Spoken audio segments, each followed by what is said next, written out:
শিলিগুড়ি থেকে 3 দিন থেকে যা বৃষ্টি শুরু হয়েছে, পুরো একদম ওয়েদার ঠান্ডা ঠান্ডা। আর এই ঠান্ডা ঠান্ডা ওয়েদারে ঠিক করলাম না মাছ, না মাংস, না ডিম, কোনো কিছুই হবে না। তো আজ ঠিক করলাম আজকে করব মুগ ডাল আর মুসুরির ডাল মিশিয়ে সবজি দিয়ে খিচুড়ি। আর চালটা থাকবে বাসমতি চাল। তো চালটাকে আগে ভিজিয়ে রেখেছিলাম, তারপরে মুগ মুসুরি মিশিয়ে ভালো করে ধুয়ে সেদ্ধ করতে বসিয়ে দিলাম। এর মধ্যে আমি কোনো রকম সম্বার বা কিছুই অ্যাড করিনি, জাস্ট অনলি ভাত যেরকম বসাই ওভাবে বসিয়ে দিলাম লবণ হলুদ দিয়ে।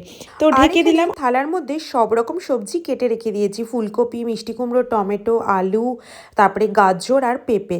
আর এই যে লাল লঙ্কাটা দেখতে পাচ্ছ, এই লাল লঙ্কাটা পাহাড় থেকে আনা। তো এরকম একটা ডোলো লঙ্কাও দিয়ে দিয়েছি। আর এখানে কড়াই বসিয়ে দিয়েছি, তার মধ্যে দিয়ে দিলাম তেজপাতা, শুকনো লঙ্কা আর জিরে সম্বার।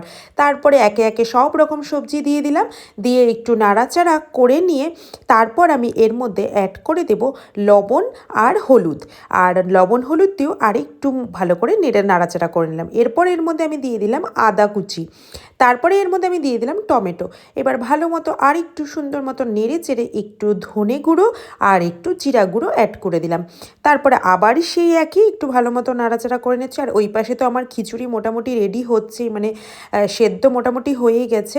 তো মোটামুটি সেদ্ধর পর এখন আমি তরকারিটা কষিয়ে এই খিচুড়ির মধ্যে দিয়ে দেবো, মানে এই চাল ডাল সেদ্ধের মধ্যে দিয়ে দেবো। তো এবার দিয়ে দেওয়ার পর তারপরে আরেকটু ভালো মতো নেড়ে চেড়ে ঢেকে দিয়ে রেখে দেবো কিছুক্ষণ। আর ওই কাঁচা লঙ্কাগুলোও দিয়ে দিয়েছি চিড়ে। তো তারপরে দেখো মোটামুটি খিচুড়ি এখন আমার প্রায় রেডি।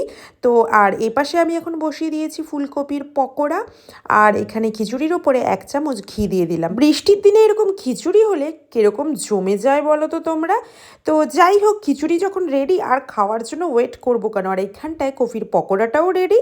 তো থালার মধ্যে বেড়ে আর 1 চামচ ঘি নিয়ে বসে পড়লাম খাবারটাকে এনজয় করতে। তো চলো টাটা বাই বাই, দেখা হচ্ছে তোমাদের সাথে নেক্সট ভিডিওতে। সবাই ভালো